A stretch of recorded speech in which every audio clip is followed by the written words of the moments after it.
Hi mga palangga! Welcome back to another vlog, and for today's video, I'm so excited kasi we're going to unbox our new vlogging camera, which is itong DJI Osmo Pocket 3 Creator Combo. So this video is not to brag mga palangga, but to give you guys an idea, especially to those who are planning and looking for this camera. Alam ko sobrang hirap niya hanapin, kaya naman I created this video to share with you guys kung saan ko nga ba siya nabili, how much it costs, and also the inclusions. So this is already the third camera mga palangga na gagamitin natin moving forward sa mga incoming videos natin.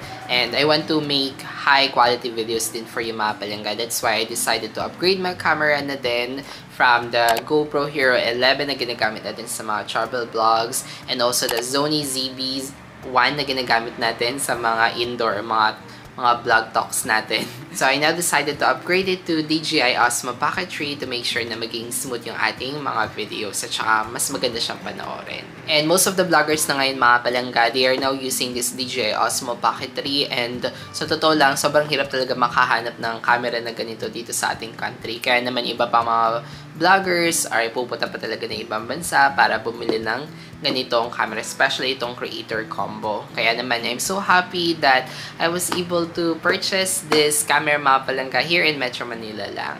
At bago tayo mag-proceed sa unboxing, share ko muna sa inyo mga palangga kung saan ko nga ba siya nabili and how much it cost.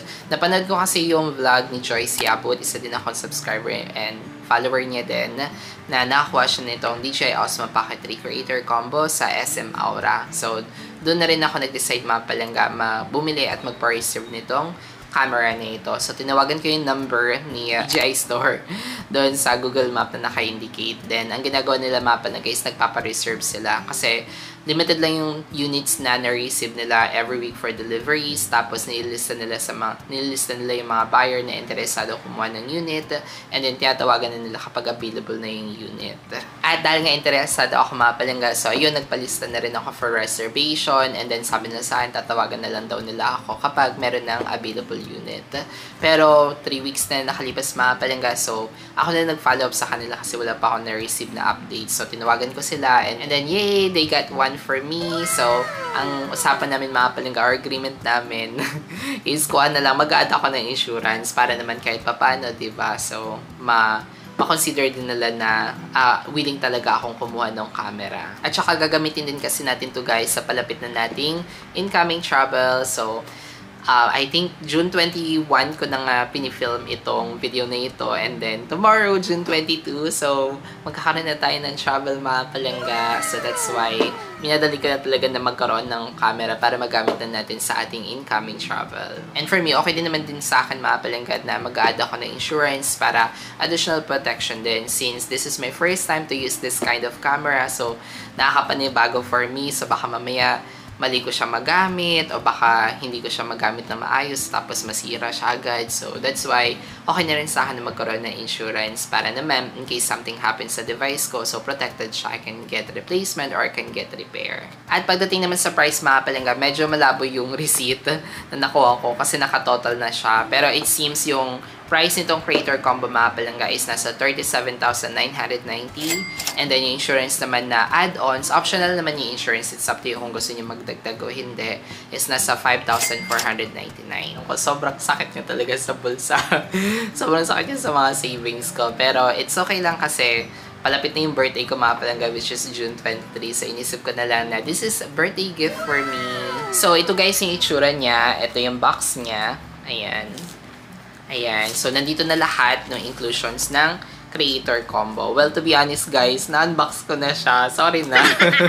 Nagamit ko na nga siya ng previous vlog natin for credit card talk. So, ito na yung ginamit natin ng previous vlog, which is sobrang linaw, diba? Nakakatuwa.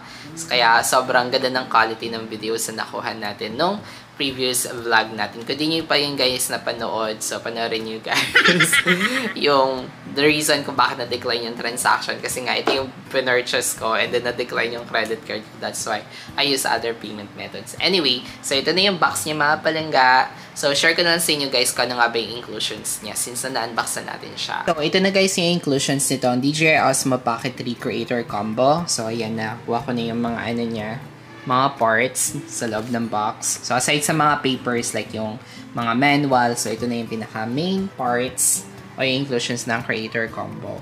So, una muna is itong ating camera itself, which is itong DJI Osmo Pocket 3. So, sobrang liit niya lang, guys. And then, ito yung gimbal niya. Medyo nakakaano kasi parang feel ko nakakatakot siya kasi baka mamaya maano ko tong camera. May times kasi na ano ko siya, na touch ko siya tapos naiikot siya. So, which is hindi dapat siya gagalawin ito gimbal niya. Dapat hayaan na natin siyang mag-work sa kanya.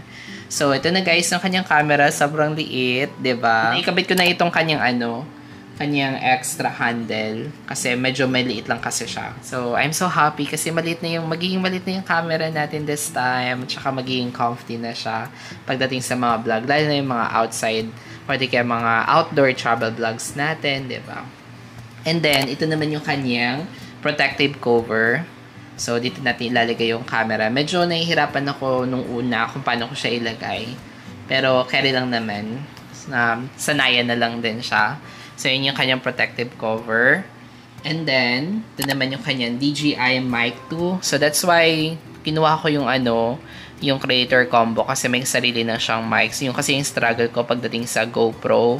So, which is, kailangan pa ng media mode. Tapos, yung media mode is papalitan mo pa kung saan yung front o di kaya yung kanyang back ng mic. So, yun yung struggle ko sa GoPro. So, for this one, I think okay na ako dito sa DJI kasi meron na siyang microphone, tsaka meron pa siyang windscreen for mic. Ito.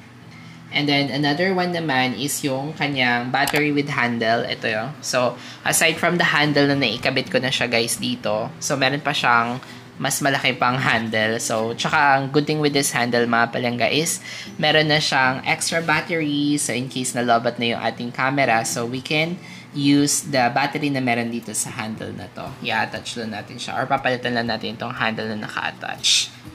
And then, another one is yung Type-C cable. So, ito yung gagamitin natin sa pag-charge ng microphone o di kaya ng camera o di kaya nitong extra battery. So, kung meron naman tayong other Type-C charger, so pwede rin naman. And then, another one din mapalingga is yung kanyang extra, ang tawag dito?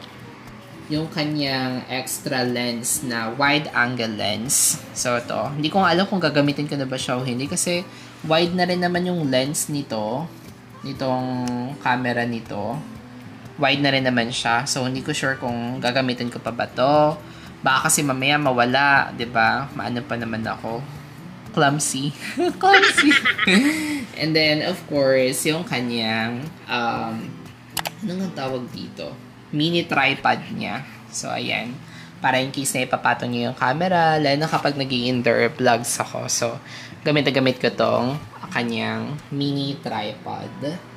And then, yung mga hindi ko pa na sabi is yung kanya extra magnet. May extra magnet eh. Ito barawi yung kanyang pouch. O lagay ng mga kwanek-anek. Yung magnet barawi is para dito yun sa sa microphone. Para in case na gusto mo lang siyang ikabit, imamagnet mo na lang siya dito or pwede mo naman isabit dito. Sabit mo siya sa iyong damit, tapos ayun, pwede ka na mag-vlog. Ganun. Tapos meron siya itong wrist strap. So, ayun. Ayan lang guys. So far, ang gagamitin ko lagi dito is, syempre, of course, yung camera. Tapos itong ating protective cover. Ito naman, siguro paminsan ko lang siya gagamitin kapag in case na lobat na siya. So, pero ilalagay ko lang muna siya parang pang-backup. Tapos ito, of course, kapag magta-travel tayo and then we can just simply use the microphone para mas malinaw nyo akong naririnig. And then, I guess that's it. Tapos ito. So, yun yung kanyang inclusions ng Creator Combo. Kapag bibili kayo guys ng standard lang. So, yung meron lang doon is ito, tapos ito. Pero yung iba mga inclusions like microphone or extra lens is hindi kasama. Kaya, it's okay na rin naman na kumuha ako ng Creator Combo para nandun na lahat ng mga parts ng camera na pwede pa nating magamit for our vlogs. So, those are the inclusions nitong Creator Combo ng DJI Osmo Pocket 3. And by the way guys, wala siyang kasamang memory card. So, naghanap pa kami ng memory card na gagamitin namin dito sa DJI Osmo Pocket 3. So, yun lang yung sigurong disadvantage niya kasi wala siyang kasama memory card, then you have to look for memory card pa. Pero overall mga palangga, it's good for me kasi nga nandun na yung ibang mga features or iba na yung mga parts nitong camera na pwede nating maggamitin for our travel vlog to make high quality videos. And ayoko din gawing technical itong video na ito mga palangga kasi baguhan pa lang ako. It's my first time to use this camera, and then hindi pa ako familiar sa iba niya pa mga features, how it works, yung kanya mga details ng camera. Basta malinaw siya mga palangga, 4K video yung kaya niyang i-take. Kaya naman subscribe to this channel mga palangga if you haven't already, and hit the bell notification button para you'll get notified once I uploaded our new incoming vlog. So ayun mga palangga, we're going to have travel series after this video, and then after that naman, magkakaroon naman ulit tayo ng credit card talk ulit and about personal finance. So, don't worry mga palangga, I'll have incoming vlogs. I have a lot of vlogs for you na mga nakapending. So, I guess that's it for today's video. Thank you so much mga palangga for watching. Again, this is John Paul, and always remember to be kind to yourself and to others. See you in our next vlog. Bye!